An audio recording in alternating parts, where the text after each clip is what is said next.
Of us stay away because of its sacredness to our democracy and the role it does in dispensing, justice to our people.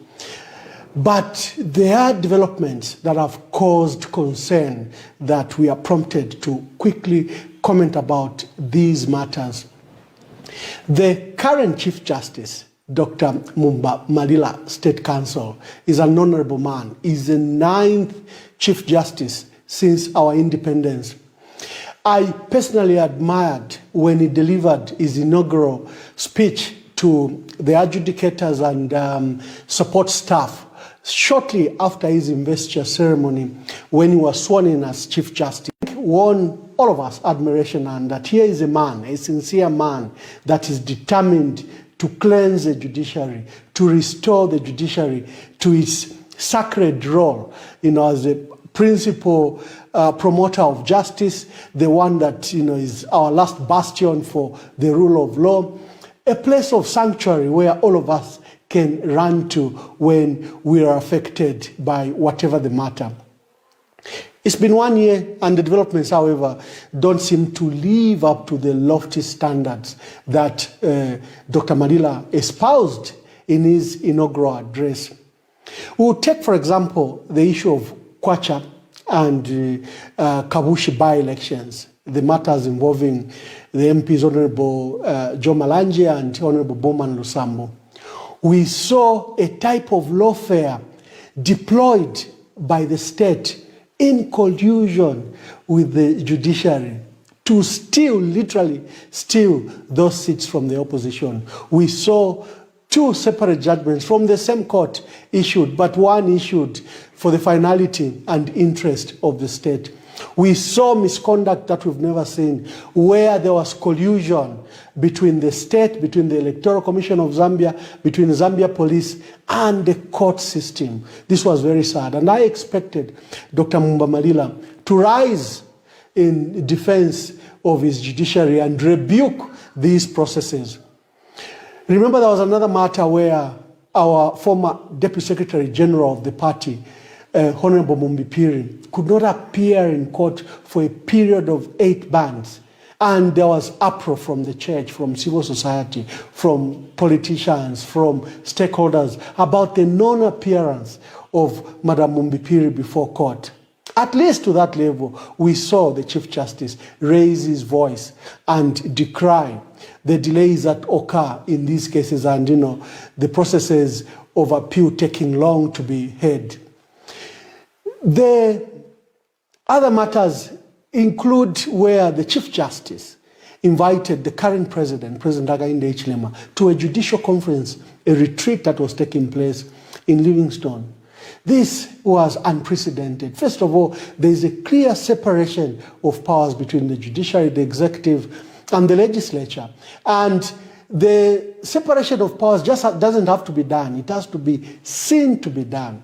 We saw that President Hakainde Hichilema turned up and soiled that conference. In fact, his remarks were prejudicial. He urged the judges to convict people that are involved in acts of corruption. I think that wasn't. That should never be the role of the judiciary, being told what to do. But the decision to invite the president to that function was a terrible miscalculation and poor judgment. And President Hakainde Hichilema returned the favor and called these judges. Recently, we saw the celebration luncheon held, to note the abolition, the so-called abolition of the death penalty. And judges were sitting there We think that this relationship is adulterous, it undermines democracy, it takes away the autonomy and independence of institution of democracy. Let me discuss another pertinent case, and I want to spend some time on it. The recent judgment against former Finance Minister, Dr. Katele Kalumba, former Permanent Secretary at Ministry of Finance, Madam Stella Chibanda, and two business executives that owned a financial institution called Access Financial Services. This is Faustin Kabwe and Aaron Chungu. We saw a judgment in which they were jailed, they were charged with corrupt practices. The allegation is that Katele Kalumba received 8,000 or 4,000 pounds as gratification to push payments for a certain contract that I'll discuss shortly.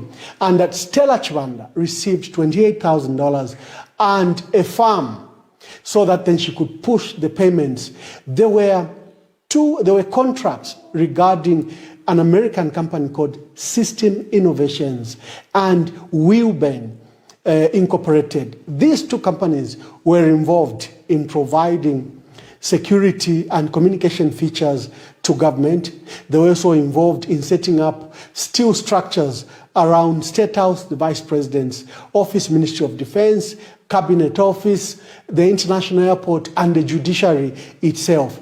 These payments of up to $25 million were paid. They were paid through a secret account held in London at the Zambia National Commercial Bank in London. The account is called the Zambia Trans-Overseas account, in short called ZAMTROP. The famous ZAMTROP, in which former President Frederick Chiluba's immunity was lifted, in which there was a London judgment that was commenced to recover the monies that were paid to these two American companies. Where is the trouble? The trouble is as follows. This matter was adjudicated upon on appeal by the Chief Justice himself, Honorable Mwamba, Justice Jones Chinyama, and Justice Madam Roida Kakoma. Where is the trouble with this?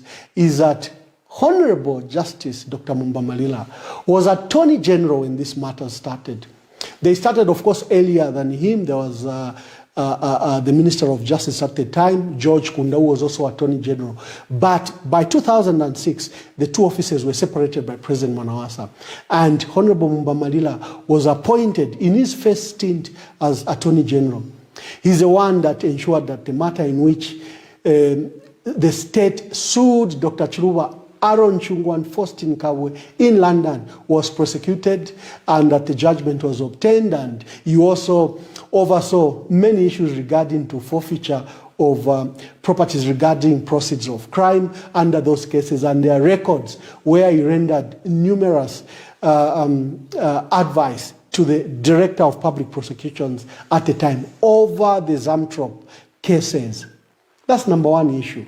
For Honorable Jones Chinyama, he was a magistrate in many of those cases. You should remember that he was in Mansa, like what is happening to the economic and financial crimes, where you transfer the judges that are present at Lusaka and bring in other judges from other places to come and superintend over these cases.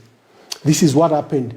Honorable Edward Musona, who convicted Aaron and Faustin, and Honorable Jones Chinyama were brought from Kitwe and Mansa respectively to come and try these cases. So I was very surprised that they didn't recuse themselves when this matter came on appeal in the Supreme Court. They are now sitting as Supreme Court judges and Chief Justice. It was imperative that they excuse themselves. They recuse themselves for the sake of justice, for the sake of fairness, for the sake of objectivity. They didn't. They proceeded to hear matters that they are sufficiently prejudiced to. Remember, Honorable Jones Chinyama jailed Faustin and Aaron in an earlier case. Was he going to sit in an impartial manner hearing the same matters related to the ZAMTROP account? I don't think so. Would the Chief Justice, who was Attorney General at the time, sit and hear this matter in an impartial manner? Of course not. And then there is a twist and interesting matter to this. The issue of the Director of Public Prosecutions, Madam Lillian Shawa Siyuni. She had stated that this case was founded not properly, that there was no evidence on all those that submitted the witnesses. They didn't say there was any loss of money, that there was any overpayment, and that the works were done. And she had wondered why the quartet, the four, were being prosecuted, because in her case, she didn't see a case. She said this matter was started by her predecessor, Mtembo Nchito. Zambians must remember Mtembo Nchito was the private prosecutor, the public prosecutor, and later became DPP under President Michael Sata. So she said the foundation of these cases was not clearly, somehow tainted. There were political processes that were being pushed by President Mwanawasa at the time, and she felt that the office of the DPP could not support this case because it was standing on very lean limbs, and there was no way that the cases could be proven beyond reasonable doubt. She also commented about the remunerations that were done. Number one, to Stella Chivanda, who obtained a total of about $28,000 and a farm, and to Dr. Katele Kalumba, who was given £4,000. The two officers said they were members of the Zambia Security Intelligence Services. They were secret agents. And therefore, she said, the remuneration they received from the Zambia Security Intelligence Services cannot be questioned. And then remember, in this case, the man at the center of all this, the Director General of the Intelligence, Mr. Xavier Chungu, was not charged. And the Secretary to Treasury, in this case, Professor Benjamin Mwene, was also absent in this case. So she made recommendations that she would not support this prosecution. Of course, the court, and looking at the bias I have demonstrated, rejected the DPP's submission and said they were going to rule despite the DPP not supporting the case.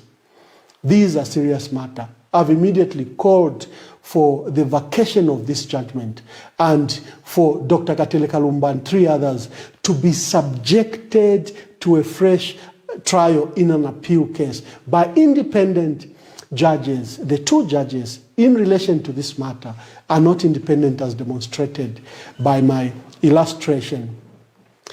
The other matter is the creation of the economic and financial crimes. I have opposed this matter from the onset because this was announced by the president. The president stated that he was going to set up a fast-track court. This was in his inaugural address to Parliament in September, just shortly after becoming president. He said he will set up this fast-track court for economic and financial and corruption cases, and he wanted these matters done expeditiously. As soon as Honorable Dr. Mwamba Malila was appointed and sworn in, investor ceremony takes place, he addresses the members of the judiciary. The first act he did was to sign a statutory instrument to create this fast-track court. And he has created the Economic and Financial Crimes Court as a division of the High Court. And he has then gathered magistrate, because remember in our criminal prosecutions, criminal matters start from the police or law enforcement agencies, they go into the subordinate court. So they have brought together new magistrates at the Lusaka Magistrate Complex to form now, the sibling to the Financial and Economic Crimes Court to hear these matters in an expeditious manner and then go on appeal to the division that the Chief Justice created. Where is the problem to this? This court is not as a decision of the Chief Justice, it's the decision of the President. It is this lack of distance, the proximity of the judiciary to the executive that is of worry. Honorable Dr. Mwamba Malila is being held in high esteem and are providing this strong criticism because of his own lofty words that he had delivered on 22nd December 2021, sorry. He said the judiciary will be independent. He said he will not allow misconduct in his courts. He even pledged that he will ensure that all pending cases of disciplinary cases were heard and that any judge who misconducted themselves, even in the name of judicial independence, courts enjoy judicial independence. You really can't question their work in the absence of indiscipline. But he said he will interfere with that issue if it is for the benefit of the judiciary, to restore the faith Zambians should have in the judiciary, to restore the integrity of the judiciary. And we are holding him accountable to those words, because clearly he has not. He has in fact fundamentally departed from the principles that he set himself out to achieve as Chief Justice. These are matters of concern. The case in point of Dr. Katele Kalumba is a clear case in point, and it should not have happened in this. We have enough Supreme Court judges that could have heard this matter in an impartial, fair manner, without prejudice, without prejudicing the suspects. Another matter of worry is the position of the Judicial Complaints Commission headed by Honorable Vincent Malambo. In the recent matters where, in the cases of Sanden Konde and another judge, and in the matter of the DPP, clearly the JCC is not sitting properly. It has become a tool to threaten the independence of the judiciary. It has become a tool to literally whip the judiciary in order. They've become a tool of the executive to ensure that there is compliance, and it robs independence and security of tenure for judges. The two cases that they've handled recently do not inspire hope. As we come to the end of this address, we wish to call upon the Chief Justice to live up to the words that he had delivered in 2021 at his inaugural address to the adjudicators and support staff. That speech is an inspirational speech. It gave us hope. It gave hope to Zambians that there is an opportunity in this country in which these institutions can be restored. But what we are seeing is mere rhetoric. It's like these lofty speeches and addresses done by the president, words that inspire, words that bring hope, but they become mere rhetoric because no one means what they say. So, colleagues, until we have another topic, God bless you, God bless this country, God bless Zambia, and God bless you. Happy New Year, and see you later.